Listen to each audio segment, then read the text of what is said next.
Friends, mini ब्लॉगमध्ये आपलं स्वागत आहे. तर आजचं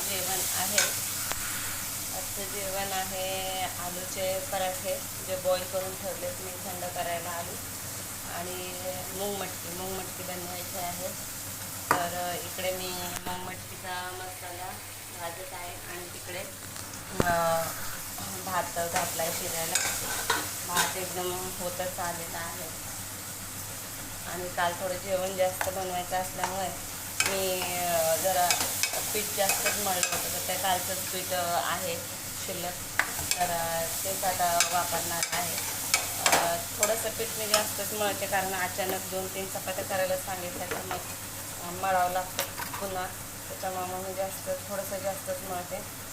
तर असा हा मसाल्याचा डब्बा आहे. तर भेटू नेक्स्ट ब्लॉगमध्ये. बाय.